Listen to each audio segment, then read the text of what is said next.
안녕하세요. 책 읽어주는 투유맘이에요. 오늘은 어머니 병을 고치기 위해 애를 쓰는 호랑이 이야기와 배가 무척이나 고픈 장기 이야기 들려드릴게요. 오늘도 수고했어.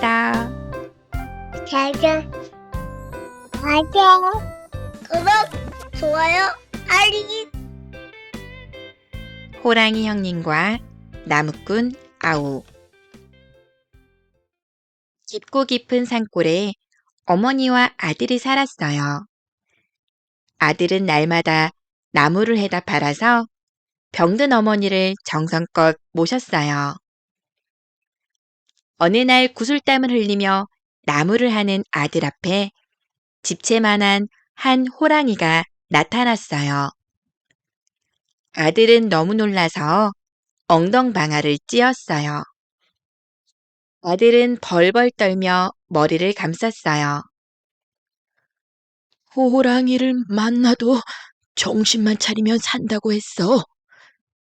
아들은 정신을 바짝 차렸어요. 그러고는 호랑이에게 넙죽 절을 했지요. 형님, 그동안 안녕하셨어요? 뭐? 형님? 호랑이는 어리둥절한 표정을 지으며 멈칫했어요. 형님, 그새 저를 잊으셨어요? 3년 전에 돌아가시면서 호랑이가 되어 다시 만나자고 하셨잖아요. 흐흐흐흐. 아들은 땅에 철퍼덕 주저앉아서 서럽게 울기 시작했어요. 흐흐흐.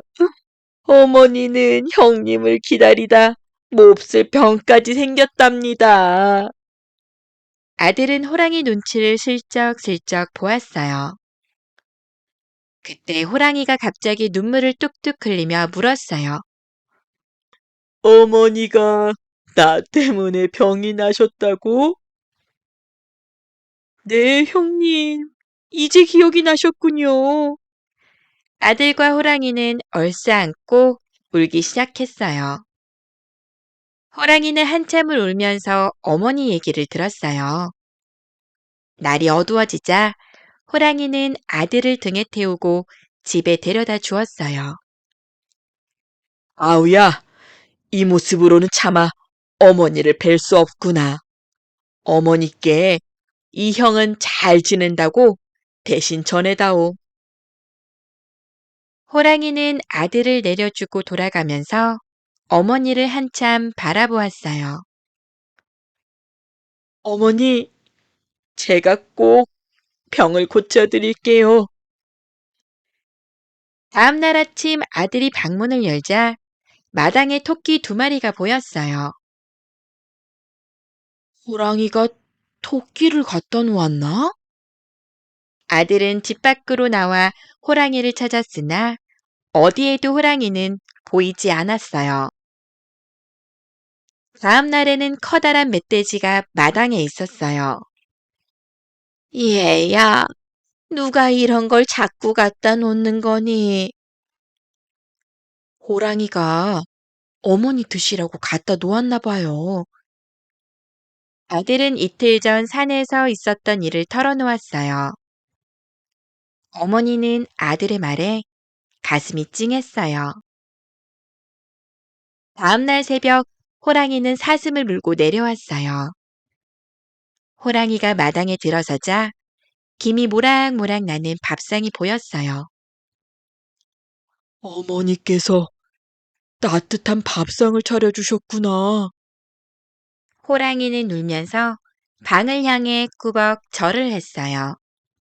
그러고는 밥을 아주 맛있게 먹었지요. 호랑이는 그날부터 산삼을 찾아 온 산을 돌아다녔어요. 산삼을 드시면 어머니 병이 나을 거야. 호랑이는 수시로 짐승도 잡아다 마당에 놓고 갔어요.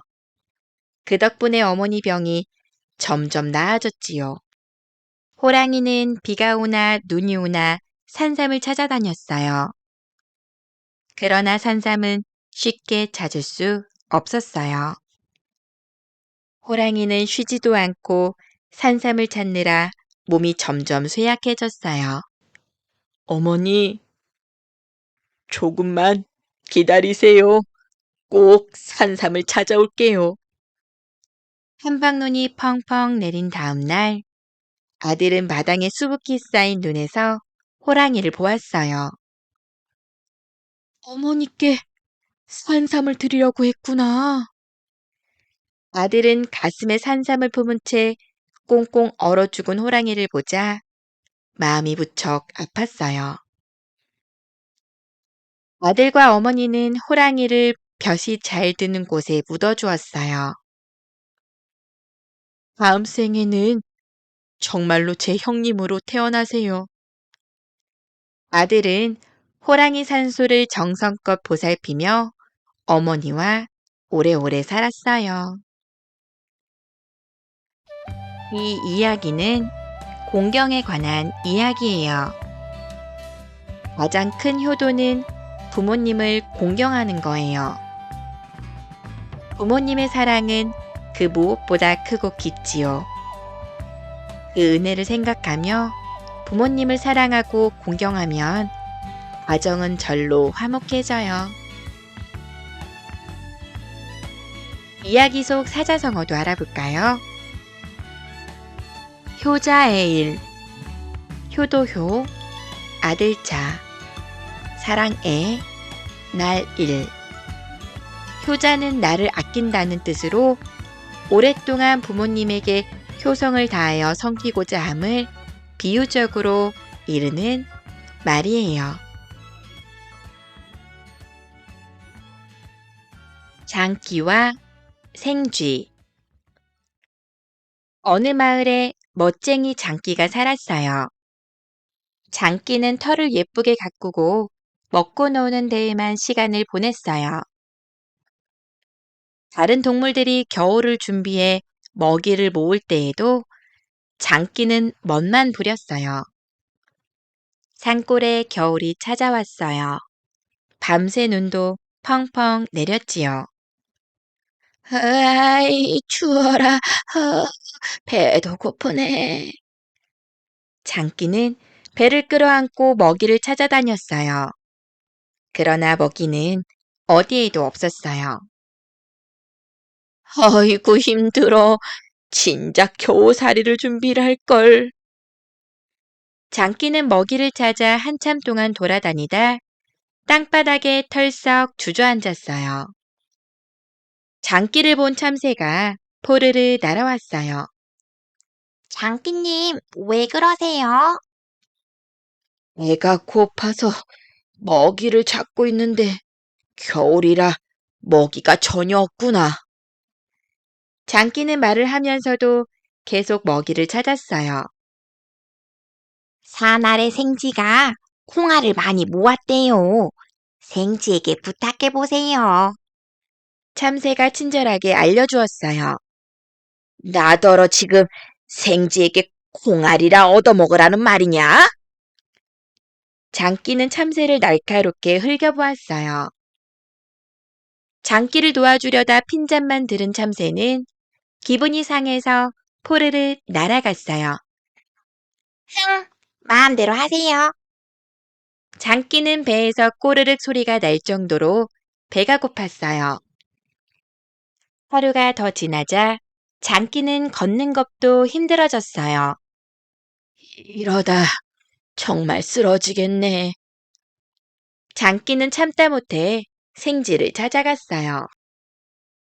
장기는 생쥐네 집 앞에서 서성거렸어요.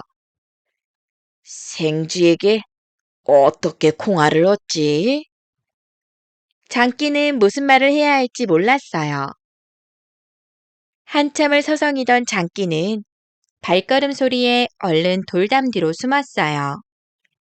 그러자 토끼가 깡충깡충 뛰어와서 생쥐를 불렀지요.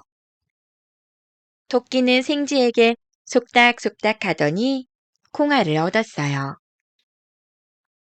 장기는 집으로 가려던 토끼를 불렀어요. 토끼야, 잠깐 이리 와봐. 토끼는 장기가 콩알을 빼앗아 갈까봐 잠시 머뭇거리다 다가갔어요. 장끼님 거기서 뭐 하세요? 생지에게 콩알 좀 얻으려고 하는데 어떻게 말해야 할지 몰라서. 장기가 쭈뼛거리며 말했어요. 토끼는 속으로 웃으며 생각했어요. 거만한 장끼에게 장난 좀 칠까? 장끼님이 집 앞에서 이렇게 소리치면 생쥐가 금방 콩알을 가지고 나올 거예요. 토끼는 장기에게 귓속말을 하고는 깡총 깡총 뛰어갔어요. 장기는 생쥐네 집 앞에서 당당하게 소리쳤어요.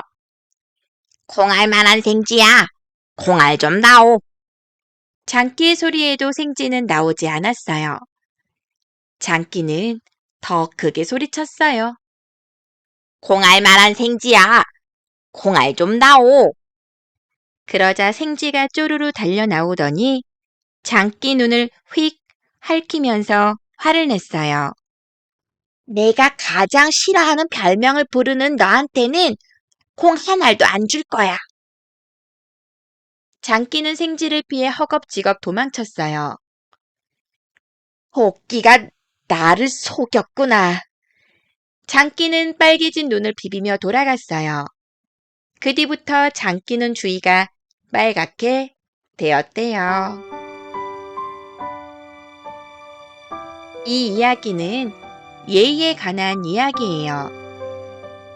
말이 공손하고 예의가 바른 사람은 어디에서나 환영을 받지만 버릇없는 사람은 멀리하려고 해요. 때와 장소에 따라 예의 바른 행동으로 상대방을 존중해 주어요. 이야기 속 사자성어도 알아볼까요? 예의 범절, 예도예, 거동의, 무릎범, 마디절. 일상생활에서 갖추어야 할 모든 예의와 절차를 이르는 말이에요.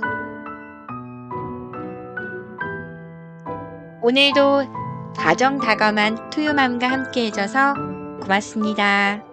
다음에 또 봐요.